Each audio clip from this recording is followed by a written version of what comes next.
Viewers welcome back to program. Viewers हुण आपां गलबात करन जा रहे हैं किसान मोर्चे दी कि जिहड़ा किसान मोर्चा है वो अपने पूरे जाहो जलाल ते है। सो जिस तरह के मोदी सरकार अपनियां लूंबड़ चालां तो बाज नहीं आ रहा और इउं लगता है कि सुप्रीम कोर्ट वालों कोई ना कोई शरारती दा भी जिहड़ा वो खेडिया जाएगा। पर किसान इशू इस वेले इंटरनैशनल जिहड़ा इशू है वो बन चुका है। सो दुनिया की प्रसिद्ध पब्लिकेशन नैशनल जियोग्राफिक ने अपने फ्रंट पेज पे एक सिख किसान की फोटो छाप के ये कैप्शन दी है कि अखां च खौफ ना होना दसदा है कि किसानां च किन्नी क विल पावर है। सो किसान मोर्चे बारे आपां गलबात करन जा रहे हैं। सो असीं चाहांगे कि तुसां नाल इसी तरह ही जुड़े रहना। देखण सुन लई तुहाडा सब दा बहुत बहुत शुक्रिया जी। डॉक्टर साहब की विचार ने इस मुद्दे बारे? देखो ये कोई शक नहीं है कि कश्मीर का मुद्दा जिसनों इन्होंने 5 अगस्त 2019 ਨੂੰ आईनी गुंडागर्दी करके उसका वजूद ही मिटा दिता सी जी। और उस मौके के उत्ते जिस अंदाज भारत की हुकूमत ने बिल्कुल जिहड़ा वो सुन वट्टा बन के जो भी चल रहा सी उस दे उल्ट अपनियां दलीलां दिंदे रहे। और फिर असी उस तो बाद ਜਿਹੜਾ ਉਸ ਤੋਂ ਪਹਿਲਾਂ CAA ਦੇ ਮੁੱਦੇ ਤੇ ਦੇਖਿਆ, ਬਾਬਰੀ ਮਸਜਿਦ ਦੇ ਮੁੱਦੇ ਤੇ ਦੇਖਿਆ। ਔਰ ਜਿਹੜਾ ਪਿਛਲੇ 6 ਸਾਲਾਂ ਦੇ ਵਿੱਚ 2014 ਤੋਂ ਹੁਣ ਤਾਂ 7 ਹੋ ਗਏ, ਜੇ ਕੋਈ ਸੀਰੀਅਸ ਚੈਲੰਜ ਮੋਦੀ ਹਕੂਮਤ ਨੂੰ ਹੈ ਤਾਂ ਇਹ ਫਾਰਮਰ ਐਜੀਟੇਸ਼ਨ ਤੋਂ ਹੈ। ਔਰ ਅਸੀਂ ਰੋਜ਼ਾਨਾ ਇੱਕ ਸੈਗਮੈਂਟ ਇਸ ਦੇ ਮੁੱਦੇ ਦੇ ਉੱਤੇ ਡਿਸਕਸ ਕਰਦੇ ਹਾਂ। ਇਹਦੇ 'ਚ ਹੁਣ ਜਿਉਂ-ਜਿਉਂ 26 ਜਨਵਰੀ ਆ ਰਹੀ ਹੈ, ਕੱਲ੍ਹ ਅਸੀਂ ਇਹ ਦੱਸਿਆ ਸੀ ਕਿ ਬੋਰਿਸ ਜੌਨਸਨ UK ਦਾ ਪ੍ਰਾਈਮ ਮਿਨਿਸਟਰ ਜਿਹੜਾ ਚੀਫ ਗੈਸਟ ਸੀ ਉਹ ਦੌੜ ਗਿਆ ਉਸ ਤੋਂ। ਹੁਣ ਉਹਨਾਂ ਦਾ ਅੱਜ ਜਿਵੇਂ ਅਸੀਂ ਹਮੇਸ਼ਾ ਇਹ ਕਿਹਾ ਕਿ ਵੀ ਇਹਨਾਂ ਨੇ ਇਹ ਗੱਲ ਕਦੇ ਵੀ ਅਣਗੌਲਿਆ ਨਾ ਕਰੀਏ ਕਿ ਬ੍ਰਾਹਮਣ ਦੀ ਜਿਹੜੀ ਸੋਚ ਹੈ, ਜਿਹੜੀ 4000 ਸਾਲ ਦੇ ਸਰਵਾਈਵਰ ਨੇ, ਸਾਮ-ਦਾਮ ਦੰਡ ਭੇਦ ਦੇ ਚਾਰੋਂ ਹਥਿਆਰ ਬੇਕਿਰਕੀ ਦੇ ਨਾਲ ਵਰਤਦੇ ਨੇ, ਕਿ ਉਹਨਾਂ ਨੇ ਬੈਕਅਪ ਕੀ ਰੱਖਿਆ ਹੋਇਆ। और सुप्रीम कोर्ट असी पहलियां भी डिस्कशनस किया और अज भी असी ये सुप्रीम कोर्ट का देखा कि क्योंकि हुण वो अपनी वेकेशन तो वापस आया और अज जदों उन्होंने भारत के सॉलीसिटर जनरल, अटॉर्नी जनरल उन्होंने सारिਆਂ ਨੂੰ ਕਿਹਾ, हालांकि सुप्रीम कोर्ट के चीफ ऑफ जस्टिस ने तो कहा there is no improvement in situation, chief justice of India on talks between government and farmers. लेकिन उन्हों का जिहड़ा अटॉर्नी जनरल है KK Venugopal उन्हें बेंच ਨੂੰ ਕਿਹਾ there is a good chance that the parties may come to some conclusion in near future. ਹੁਣ ਇਹ ਸਾਰੇ ਉਸੇ ਤੇ ਹੀ ਹੈ, ਕੋਈ ਉਹਨਾਂ ਨੇ ਸੁਪਰੀਮ ਕੋਰਟ ਨੇ ਕੋਈ ਇਹਦੇ ਤੇ ਫਾਈਨਲ ਅੱਜ ਕੁਛ ਨਹੀਂ ਕਿਹਾ ਹੈ। ਲੇਕਿਨ ਇਸ ਤੋਂ ਇਹ ਲੱਗਦਾ ਹੈ ਕਿ ਇਹ ਹੁਣ ਇੱਕ ਹੋਰ ਮੈਚ ਖੇਡਿਆ ਜਾਏਗਾ ਜਿਹੜਾ ਸੁਪਰੀਮ ਕੋਰਟ ਦੇ ਵਿਹੜੇ 'ਚ ਖੇਡਿਆ ਜਾਏਗਾ।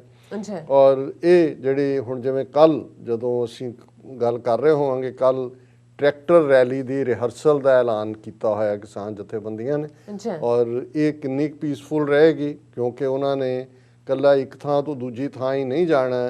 जे तो नॉर्मल राउट तो होए उन्होंने जिहड़े UP और राजस्थान वालों आने वाले किसानों नूं किसी नूं टिकरी रोकिया, किसी नूं गाजियाबाद रोकिया, उन्होंने ये है कि भी वो भी ट्रैक्टर ज्वाइन करनगे उस नूं और ज़ाहिर है वो हरियाणे की टैरीटरी चों गुजरदा है और उत्थे कोई ना कोई जिहड़ा गड़बड़ का मुकाम भी हो सकता है।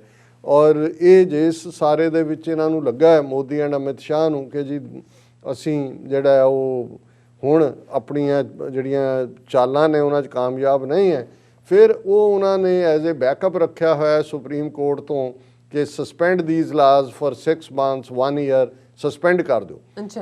सस्पेंड का मतलब ये है कि भी वो लॉ तो नहीं पर वो इंप्लीमेंट नहीं होणगे 6 महीने ਜਾਂ ਹੁਣ ਇਹ ਜਿਹੜੀ ਮੋਮੈਂਟਮ ਹੁੰਦੀ ਹੈ ਕਿਸੇ ਮੂਵਮੈਂਟ ਦੀ ਤੁਸੀਂ ਸਾਲਾਂ ਬੱਧੀ नहीं कायम रख सकते। अपने इनर भी तरेड़ा आंदियां, 60 के करीब जिहड़े ने किसान शहीद हो चुके हैं, अंदरूनी भी क्राइसिस कई खड़े हो जाते हैं और जिस तेज़ी के नाल उत्थे वैदर है, जिन्ना ठंडा है, मीह पै रहा है, बुरा हाल बौंके दिहाड़े जिन्हों कहते हैं वो हाल बनया होया है। सो ये भी देख रहे हैं कि कुछ इस किस्म का होए, कोई होर जिहड़ी आ वो बीमारी का बहाना कढ़ लैण जां कोई होर होए। लेकिन इस कोई शक नहीं है कि अज की डेट भी जो असी गल कर रहे हैं इस वेले किसानी संघर्ष की चढ़त है और जी ज़ाहिर है वो सिक्खी की चढ़त है। और जो असी अज इस नैशनल जियोग्राफिक की गल करन तो पहला ईवन बहुत बारे कहा जाता है जी कि कोई देश का कोई भी अहुदेदार ਦੂਸਰਿਆਂ ਦੇ ਮਾਮਲਿਆਂ 'ਚ ਦਖਲ ਅੰਦਾਜ਼ੀ ਨਾ ਕਰੇ। ਲੇਕਿਨ ਇਹਦੇ ਬਾਵਜੂਦ ਅਸੀਂ ਜਿਵੇਂ ਦੇਖਿਆ ਕੈਨੇਡੀਅਨ ਪ੍ਰਾਈਮ ਮਿਨਿਸਟਰ ਔਰ ਯੂਕੇ ਦੇ 38 ਮੈਂਬਰ ਪਾਰਲੀਮੈਂਟ ਦਾ ਹੀ ਉਹ ਵੇਟ ਹੈ ਔਰ ਸਿੱਖਾਂ ਦਾ ਰੋਹ ਹੈ ਕਿ ਜਿਹੜਾ ਬੋਰਿਸ ਜੌਨਸਨ ਹੈ ਉਹ ਹਟਿਆ। ਔਰ ਅੱਜ ਇੱਕ ਪ੍ਰੋਮੀਨੈਂਟ ਖਬਰ ਜਿਹੜੀ ਇਹਨਾਂ ਦੇ ਮੀਡੀਆ ਨੇ ਵੀ ਛਾਪੀ ਹੈ ਪ੍ਰੋਮੀਨੈਂਟਲੀ, ਕਿਉਂਕਿ ਇਹਨੂੰ ਇਗਨੋਰ ਨਹੀਂ ਕਰ ਸਕਦੇ, ਕਿ ਬੋਰਿਸ ਜੌਨਸਨ ਦੇ ਇਸ ਸੱਦੇ ਤੋਂ ਠੁਕਰਾਉਣ ਤੋਂ ਬਾਅਦ Wisconsin state assembly speaker sports farmers protest in India. ਔਰ ਇਹ ਹੁਣ ਕਿਸੇ ਸਟੇਟ ਦਾ, ਵਿਸਕੌਨਸਨ ਇੱਕ ਚੰਗੀ ਸਟੇਟ ਹੈ ਜਿਹਦਾ ਨਾਂ ਹੈ, ਔਰ ਉਹਨਾਂ ਦਾ ਸਪੀਕਰ ਇਹ ਕਹਿ ਰਿਹਾ ਹੈ, voicing his support for the farmers protest in India, Speaker of Wisconsin State Assembly has urged the Indian government to reconsider its decision on the 3 farm laws and listen to the concerns of affected farmers। ਉਹਨਾਂ ਕਿਹਾ ਸੁਣੋ ਕਿਸਾਨਾਂ ਦੀ ਗੱਲ। ਔਰ ਉਹਨਾਂ ਨੇ ਇਹ letter India ਦੇ ਐਂਬੈਸਡਰ ਨੂੰ ਵੀ ਲਿਖਿਆ, ਤਰਨਜੀਤ ਸਿੰਘ ਸੰਧੂ ਨੂੰ, ਔਰ ਇਹੋ ਜਿਹਾ ਹੀ ਲੈਟਰ ਉਹਨਾਂ ਨੇ ਜਿਹੜਾ ਅਮਰੀਕਾ ਦਾ ਇੰਡੀਆ ਦੇ ਵਿੱਚ ਐਂਬੈਸਡਰ ਹੈ ਕੈਨ ਜਸਟਰ, ਉਸ ਨੂੰ ਵੀ ਲਿਖਿਆ। ਔਰ ਉਹਦੇ 'ਚ ਉਹਨੇ ਕਿਹਾ ਕਿ one thing Wisconsin and India may have in common is our large agriculture economies, ਕਿ ਸਾਡੇ ਵਿਸਕੌਨਸਨ ਸਟੇਟ ਔਰ ਭਾਰਤ 'ਚ ਇੱਕ ਗੱਲ ਜਿਹੜੀ ਕਾਮਨ ਹੈ ਕਿ ਸਾਡਾ ਐਗਰੀਕਲਚਰ ਸੈਕਟਰ ਬੜਾ ਸਟਰੋਂਗ ਹੈ। The farmers of our state are a very large part of our overall economy, ਕਿ ਸਾਡੀ ਆਰਥਿਕਤਾ ਉਹਨਾਂ ਦੇ ਨਾਲ ਜੁੜੀ ਹੋਈ ਹੈ।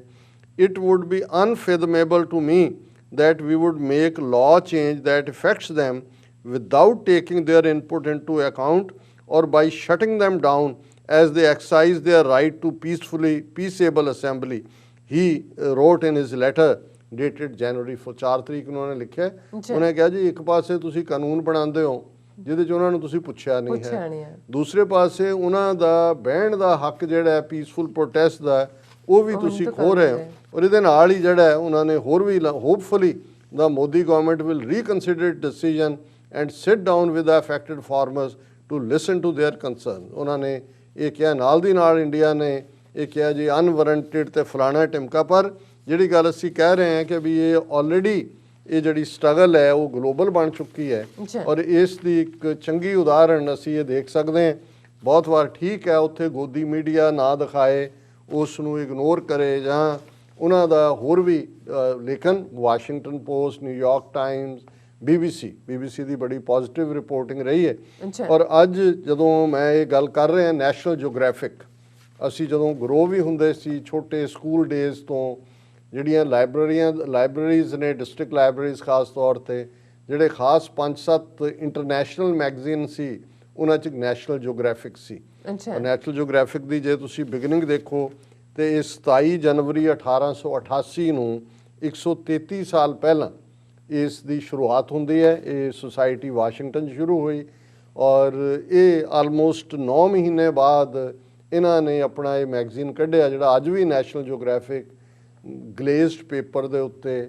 ਔਰ ਹੁਣ ਤਾਂ ਤੁਸੀਂ ਬਹੁਤ ਵਾਰ ਜਦੋਂ ਟੀਵੀ ਦੇਖਦੇ ਹੋ, ਟੀਵੀ ਚੈਨਲ, ਐਨੀਮਲਸ, ਪਲਾਂਟਸ, ਇੰਨਾ ਵੱਡਾ 133 ਸਾਲ 'ਚ ਉਹਨਾਂ ਦਾ ਦਾਇਰਾਕਾਰ ਹੈ।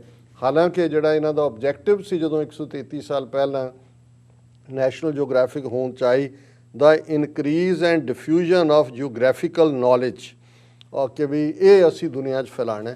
ਔਰ ਮੈਨੂੰ ਫਖਰ ਮਹਿਸੂਸ ਹੋਇਆ ਕਿ ਇਸ ਜਿਹੜਾ ਉਹਨਾਂ ਦਾ ਇਸ਼ੂ ਹੈ ਵਿੰਟਰ 2020 ਦਾ, ਉਸ ਦੇ ਵਿੱਚ ਉਹਨਾਂ ਦੀ ਜਿਹੜੀ ਲੀਡ ਪਿਕਚਰ ਹੈ ਫਰੰਟ ਪੇਜ, ਕਿਉਂਕਿ ਨੈਸ਼ਨਲ ਜਿਓਗ੍ਰਾਫਿਕ 'ਚ ਬਹੁਤ ਵਾਰ ਬੜੀਆਂ ਦੁਰਲਭ ਪਾਣੀ ਦੇ ਥੱਲੇ ਪਹਾੜ, ਘਾਟੀਆਂ, ਜਾਨਵਰ, ਬੰਦੇ ਉਹਨਾਂ ਦੇ ਹੁੰਦਾ। ਔਰ ਉਹਨਾਂ ਦੀ ਜਿਹੜੀ ਇਹ ਲੇਟੈਸਟ ਇਸ਼ੂ ਹੈ ਉਹਦੇ 'ਚ ਨੈਸ਼ਨਲ ਜਿਓਗ੍ਰਾਫਿਕ ਸਿੱਖ ਕਿਸਾਨ ਦੀ, ਔਰ ਟੈਕਨੀਕਲ ਟੀਮ ਨੂੰ ਮੈਂ ਕਹਾਂਗਾ ਕਿ ਪਿਕਚਰ ਸਕਰੀਨ ਦੇ ਉੱਤੇ ਦਿਖਾਣ। ਔਰ ਉਸ ਦੇ ਉੱਤੇ ਜਿਹੜੀਆਂ ਕੈਪਸ਼ਨਸ ਨੇ ਉਹ ਜਦੋਂ ਤੁਸੀਂ ਦੇਖਦੇ ਹੋ ਤੇ ਬਹੁਤ ਵਾਰੀ 3-4 ਲਾਈਨਾਂ ਦੇ ਵਿੱਚ ਹੀ ਸਾਰੀ ਗੱਲ ਕਹੀ ਜਾਂਦੀ ਹੈ। ਹੁਣ ਇਹ ਟਾਈਟਲ ਪੇਜ ਦੇ ਉੱਤੇ ਸਿੰਘ ਦਸਤਾਰ ਸਜਾ ਰਿਹਾ ਔਰ ਦਸਤਾਰ ਵੀ ਪੂਰੀ ਜਿਹੜੀ ਖਾਲਸਾਈ ਅੰਦਾਜ਼ ਦੀ ਗੋਲ ਦਸਤਾਰ ਹੈ, ਉਹਦੇ ਥੱਲੇ 50 ਹੈ ਔਰ ਜਿਹੜਾ ਥੱਲੇ ਛੋਟੀ ਪੱਗ ਬੰਨੀ ਜਾਂਦੀ ਹੈ ਉਹਨੂੰ 50 ਕਿਹਾ ਜਾਂਦਾ ਹੈ। ਮੇਰਾ ਖਿਆਲ ਹੈ 50-50 ਚੋਂ ਆਇਆ ਹੋਣਾ ਅੱਧੇ ਚੋਂ। ਔਰ ਉਹਦੇ 'ਚ ਸਭ ਤੋਂ ਉੱਪਰ ਹੁਣ ਇਹ ਹੈ ਵੀ ਇਹ ਪ੍ਰੋਟੈਸਟ ਕੀ ਹੈ। ਬਹੁਤਿਆਂ ਨੂੰ ਤਾਂ ਲੱਗੇਗਾ ਕਿ ਜੀ 3 ਕਾਨੂੰਨਾਂ ਦਾ, ਲੇਕਿਨ ਪਹਿਲਾਂ ਇਹਦੇ 'ਤੇ ਜਿਹੜੀ ਉਹਨਾਂ ਨੇ ਦਿੱਤੀ ਹੈ ਉਸ ਦੇ ਉੱਤੇ flash, experts say Punjab will be desert in 50 to 20 years। ਬਿਲਕੁਲ ਕਿ ਮਾਹਿਰਾਂ ਦਾ ਕਹਿਣਾ ਹੈ ਕਿ ਪੰਜਾਬ ਅਗਲੇ 15 ਤੋਂ 20 ਸਾਲਾਂ ਦੇ ਵਿੱਚ ਇੱਕ ਮਾਰੂਥਲ ਰੇਗਿਸਤਾਨ ਬਣ ਜਾਏਗਾ। ਜਿਹੜਾ ਹੈ ਉਹ ਬਣ ਜਾਏਗਾ, ਕਿਉਂਕਿ ਜ਼ਾਹਰ ਹੈ ਇਹ ਪਾਣੀ ਦੀ ਲੁੱਟ ਦੀ ਗੱਲ ਹੈ, ਜਿਹੜੀ ਬਹੁਤ ਵਾਰੀ ਖੇਤੀ ਕਾਨੂੰਨਾਂ ਦੀ ਗੱਲ ਕਰਦੇ ਆ, ਪਾਣੀ ਦੀ ਗੱਲ ਨਹੀਂ ਕਰ ਰਹੇ ਕਿ ਭਾਈ ਅਸੀਂ ਲੈਣਾ, ਕਿਉਂਕਿ ਉਹਨਾਂ ਨੂੰ ਤਾਂ ਇਹ ਵੀ ਲੱਗਿਆ ਨਾ ਜੇ ਅਸੀਂ ਹਰਿਆਣਾ ਛੋਟਾ ਭਾਈ ਰਾਜਸਥਾਨ ਜੇ ਪਾਣੀ ਦੀ ਗੱਲ ਕਰਾਂਗੇ, ਲੇਕਿਨ ਇਹ ਸਮਝਦੇ ਨੇ ਵੀ ਗੱਲ ਖੇਤੀ ਕਾਨੂੰਨਾਂ ਦੀ ਆਪਣੀ ਥਾਂ, ਇਹ ਨੈਸ਼ਨਲ ਜਿਓਗ੍ਰਾਫਿਕ ਉਸ ਦਾ ਜਿਹੜਾ ਉਹ ਦੇ ਰਿਹਾ ਹੈ। Experts say Punjab will be a desert in 50 to 20 years। ਫਿਰ ਥੱਲੇ ਕਿਹਾ farmers feed the poor at Delhi's borders, ਕਿ ਵੀ ਇਹ ਜਿਨ੍ਹਾਂ ਨੂੰ ਆਤੰਕਵਾਦੀ ਔਰ ਅਲਗਾਵਵਾਦੀ ਕਹਿੰਦੇ ਹੋ ਤੁਸੀਂ ਲੋਕ, ਇਹ ਉੱਥੇ ਬੈਠ ਕੇ ਦਿੱਲੀ ਨੂੰ ਖਵਾ ਰਹੇ ਨੇ ਜੀ, ਭੁੱਖਿਆਂ ਨੂੰ ਲੋੜਵੰਦਾਂ ਨੂੰ ਖਵਾ ਰਹੇ ਨੇ। ਔਰ ਇੱਕ ਫਿਰ ਮੋਟੀ ਕੈਪਸ਼ਨ ਹੈ, when injustice becomes law resistance becomes duty, ਕਿ ਜਦੋਂ ਨਾ ਇਨਸਾਫੀ ਜਿਹੜੀ ਹੈ ਇਹ ਕਾਨੂੰਨ ਬਣ ਜਾਏ, ਜੋ ਉੱਥੇ ਬਣਾ ਲਿਆ ਹੁਣ ਇਹ ਨਾ ਇਨਸਾਫੀ ਹੈ। When injustice becomes law resistance becomes duty, ਫਿਰ ਉਸ ਦਾ ਵਿਰੋਧ ਕਰਨਾ, ਉਸ ਦੇ ਖਿਲਾਫ ਛਾਤੀ ਤਾਣ ਕੇ ਖਲੋਣਾ, ਇਹ ਹੈ। ਔਰ ਫਿਰ ਉਸ ਦੇ ਥੱਲੇ ਬਿਨਾਂ ਕਿਹਾ ਕਿ ਵੀ ਇਹ ਸਿੱਖੀ ਦਾ ਆਸ਼ਾ ਹੈ, recognise the whole human race as one, ਮਾਨਸ ਕੀ ਜਾਤ ਸਭ ਹੈ ਇੱਕ ਹੈ, ਇਹ ਗੁਰੂ ਗੋਬਿੰਦ ਸਿੰਘ ਸਾਹਿਬ ਦਾ ਫਰਮਾਨ ਹੈ, ਉਹਦਾ recognise the whole human race as one.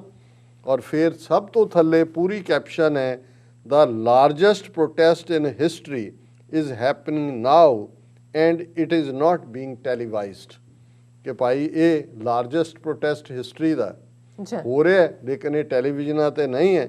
ਔਰ ਜਿਸ ਸਿੰਘ ਦੀ ਪਿਕਚਰ ਹੈ ਕਿਸਾਨ ਦੀ, ਉਸ ਦੇ ਥੱਲੇ ਹੈ fearless eyes tell of farmers will power, ਕਿ ਇਹ ਜਿਹੜੀਆਂ ਅੱਖਾਂ ਦੇ ਵਿੱਚੋਂ ਖੌਫ ਨਾ ਹੋਣਾ, ਇਹ ਦੱਸ ਰਹੀ ਹੈ fearless eyes tell of farmers will power, ਕਿ ਕਿਸ ਪਾਵਰ ਦੇ ਨਾਲ ਖੜੇ ਨੇ।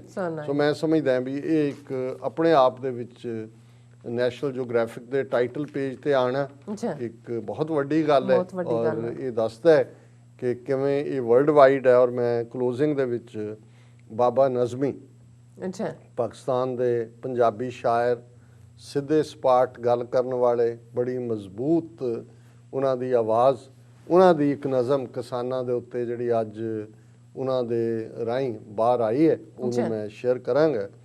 ਔਰ ਉਹਨਾਂ ਨੇ ਇਹ ਕਿਹਾ, ਭਾਰ ਵਧੇਰੇ ਪਾਣਾ ਦਿਲੀਏ ਸਾਡੇ ਤੇ, ਭਾਰ ਵਧੇਰੇ ਪਾ ਨਾ ਦਿਲੀਏ ਸਾਡੇ ਤੇ, ਤਾਕਤ ਨੂੰ ਅਜ਼ਮਾ ਨਾ ਦਿਲੀਏ ਸਾਡੇ ਤੇ, ਕਿਉਂਕਿ ਨਜ਼ਮੀ ਸਾਹਿਬ ਦਾ ਇੱਕ ਆਪਣਾ ਅੰਦਾਜ਼ ਹੈ, ਉਹ ਜਦੋਂ ਕੋਟ ਵੀ ਕਰਨ ਉਹਨਾਂ ਦੇ ਹਰ ਲਫ਼ਜ਼ ਦੇ ਵਿੱਚ ਮਜ਼ਬੂਤੀ ਹੁੰਦੀ ਹੈ। ਭਾਰ ਵਧੇਰੇ ਪਾ ਨਾ ਦਿਲੀਏ ਸਾਡੇ ਤੇ, ਤਾਕਤ ਨੂੰ ਅਜ਼ਮਾ ਨਾ ਦਿਲੀਏ ਸਾਡੇ ਤੇ, ਅਸੀਂ ਪੰਜਾਬੀ ਅੜੀਏ ਅਣਖੀ ਸਦੀਆਂ ਤੋਂ, ਅਸੀਂ ਪੰਜਾਬੀ ਅੜੀਏ ਅਣਖੀ ਸਦੀਆਂ ਤੋਂ, ਚੌਧਰ ਨਵੀਂ ਜਮਾ ਨਾ ਦਿਲੀਏ ਸਾਡੇ ਤੇ, ਇੱਟ ਦਾ ਅਸੀਂ ਜਵਾਬ ਜੇ ਦਈਏ ਪੱਥਰ ਨਾਲ, ਇੱਟ ਦਾ ਅਸੀਂ ਜਵਾਬ ਜੇ ਦਈਏ ਪੱਥਰ ਨਾਲ, ਕੱਲ ਨੂੰ ਕਰੀ ਗਿਲਾ ਨਾ ਦਿਲੀਏ ਸਾਡੇ ਤੇ, ਫਸਲਾਂ ਅਸੀਂ ਉਗਾਈਏ ਆਪਣੇ ਮੁੜਕੇ ਨਾਲ, ਫਸਲਾਂ ਅਸੀਂ ਉਗਾਈਏ ਆਪਣੇ ਮੁੜਕੇ ਨਾਲ, ਹੁਕਮੀ ਰੰਗ ਚੜਾ ਨਾ ਦਿਲੀਏ ਸਾਡੇ ਤੇ, ਤੈਥੋਂ ਸਾਂਭ ਨਹੀਂ ਹੋਣਾ ਡੁੱਲਿਆ ਸਾਡਾ ਲਹੂ, ਤੈਥੋਂ ਸਾਂਭ ਨਹੀਂ ਹੋਣਾ ਡੁੱਲਿਆ ਸਾਡਾ ਲਹੂ, ਕਰਨ ਚੜਾਈਆਂ ਆ ਨਾ ਦਿਲੀਏ ਸਾਡੇ ਤੇ, ਧੌਣ ਝੁਕਾ ਕੇ ਜੀਣਾ ਸਾਨੂੰ ਆਉਂਦਾ ਨਹੀਂ, ਧੌਣ ਝੁਕਾ ਕੇ ਜਿਉਣਾ ਸਾਨੂੰ ਆਉਂਦਾ ਨਹੀਂ, ਪੁੱਠੀ ਛੁਰੀ ਚਲਾ ਨਾ ਦਿਲੀਏ ਸਾਡੇ ਤੇ, ਤੇਰੀ ਜੂ ਵੀ ਕਦੇ ਪੰਜਾਬ ਦਾ ਹਿੱਸਾ ਸੀ। ਇਹ ਬੜੀ ਹਿਸਟੋਰੀਕਲ ਗੱਲ ਕੀਤੀ ਹੈ, ਕਿਉਂਕਿ 47 ਤੱਕ ਦਿੱਲੀ ਪੰਜਾਬ ਦਾ ਹੀ ਹਿੱਸਾ ਸੀ, ਔਰ ਇਹ ਅੱਜ ਤਾਂ ਹੁਣ ਉਹ ਹਕੂਮਤ ਹਾਕਮ ਬਣ ਕੇ ਜਿਹੜੇ ਨੇ ਪੰਜਾਬ ਨੂੰ ਅੱਖਾਂ ਦਿਖਾ ਰਹੇ ਨੇ। ਤੇਰੀ ਜੂ ਵੀ ਕਦੇ ਪੰਜਾਬ ਦਾ ਹਿੱਸਾ ਸੀ, ਆਪਣਾ ਬੁੱਤ ਬਣਾ ਨਾ ਦਿੱਲੀਏ ਸਾਡੇ ਤੇ, ਆ ਜਾ ਦੋਵੇਂ ਮੰਨੀਏ ਬਾਬਾ ਨਜ਼ਮੀ ਦੀ। ਹੁਣ ਉਹ ਕਹਿੰਦੇ ਨੇ ਵੀ ਸਮਝੌਤਾ ਕੀ ਹੈ, ਸਮਝੌਤਾ ਕੀ ਹੈ, ਆ ਜਾ ਦੋਵੇਂ ਮੰਨੀਏ ਬਾਬਾ ਨਜ਼ਮੀ ਦੀ, ਨਫ਼ਰਤ ਹੋਰ ਵਧਾ ਨਾ ਦਿੱਲੀਏ ਸਾਡੇ ਤੇ, ਸੋ ਬਿਊਟੀਫੁਲ। ਵੈਰੀ ਹੋ ਨਾ ਜਾਈਏ ਤੇਰੇ ਸਦੀਆਂ ਲਈ। ਇਹ ਹੈ ਹਿਸਟਰੀ ਦਾ ਜਿਹੜੀ ਨਬਜ਼ ਦੇ ਉੱਤੇ ਹੱਥ ਹੁੰਦਾ ਹੈ। ਵੈਰੀ ਹੋ ਨਾ ਜਾਈਏ ਤੇਰੇ ਸਦੀਆਂ ਲਈ, ਐਸਾ ਵਕਤ ਲਿਆ ਨਾ ਦਿੱਲੀਏ ਸਾਡੇ ਤੇ। ਕਿ ਉਹ ਨਾ ਕਰ ਕਿ ਫਿਰ ਤੇਰਾ ਤਖਤਾ ਹੀ ਉਲਟਾਉਣ ਦੇ ਲਈ ਸਾਨੂੰ ਭਾਵੇਂ ਫਿਰ ਸਦੀਆਂ ਲੜਨਾ ਪਏ। ਬਿਲਕੁਲ। ਆ ਜਾ ਦੋਵੇਂ ਮੰਨੀਏ ਬਾਬਾ ਨਜ਼ਮੀ ਦੀ, ਨਫ਼ਰਤ ਹੋਰ ਵਧਾ ਨਾ ਦਿੱਲੀਏ ਸਾਡੇ ਤੇ, ਵੈਰੀ ਹੋ ਨਾ ਜਾਈਏ ਤੇਰੇ ਸਦੀਆਂ ਲਈ, ਐਸਾ ਵਕਤ ਲਿਆ ਨਾ ਦਿੱਲੀਏ ਸਾਡੇ ਤੇ। ਔਰ ਇਹ ਹੈ ਜਦੋਂ ਅਸੀਂ ਚੜ੍ਹਦਾ ਤੇ ਲਹਿੰਦਾ ਉਹ ਪਿਆਰਾਂ ਦੀ ਗੱਲ, ਸਾਂਝਾਂ ਦੀ ਗੱਲ। ਔਰ ਇਸ ਵੇਲੇ ਜਿੰਨੀ ਪਾਕਿਸਤਾਨ ਦੇ ਵਿੱਚ ਗੁੱਡਵਿਲ ਸਿੱਖ ਕੌਮ ਲਈ ਹੈ, ਅੱਛਾ, ਔਰ ਇਸ ਵੇਲੇ ਜਿੰਨੇ ਕਮੈਂਟ ਸਾਡੇ ਹਰ ਸੈਗਮੈਂਟ ਦੇ ਥੱਲੇ ਵੀ ਹੁੰਦੇ ਨੇ, ਉਹਨਾਂ ਦੇ ਲਈ ਘੰਟੇ ਚਾਹੀਦੇ ਨੇ ਕਈ ਵਾਰੀ ਪੜ੍ਹਨ ਲਈ ਵੀ। ਪਰ ਇਹ ਪਿਆਰ ਦਾ ਹੜ੍ਹ ਹੈ। ਔਰ ਅਸੀਂ ਬਾਬਾ ਨਜ਼ਮੀ ਵੀ ਔਰ ਆਪਣੇ ਪਾਕਿਸਤਾਨੀ ਭੈਣਾਂ ਭਰਾਵਾਂ ਸਾਰਿਆਂ ਦਾ ਹੀ ਸ਼ੁਕਰੀਆ ਅਦਾ ਜਿਹੜੇ ਕਰਦੇ ਟੀਵੀ 84 ਦੇ ਨਾਲ ਵੀ ਜੁੜੇ ਹੋਏ ਨੇ, ਅੱਛਾ, ਸਾਨੂੰ ਕਮੈਂਟਸ ਵੀ ਕਰਦੇ ਨੇ, ਉਹਨਾਂ ਦਾ ਸ਼ੁਕਰੀਆ ਅਦਾ ਕਰਦੇ ਹਾਂ ਜੀ। ਡਾਕਟਰ ਸਾਹਿਬ ਤੁਹਾਡਾ ਬਹੁਤ ਬਹੁਤ ਸ਼ੁਕਰੀਆ। ਸੋ ਥੱਲੇ ਨੇ ਬ੍ਰੇਕ। ਵਿਊਅਰਸ ਤੁਸੀਂ ਕਿਤੇ ਨਹੀਂ ਜਾਣਾ, ਮਿਲਦੇ ਹਾਂ ਆਫਟਰ ਦਿਸ ਸ਼ਾਰਟ ਬ੍ਰੇਕ।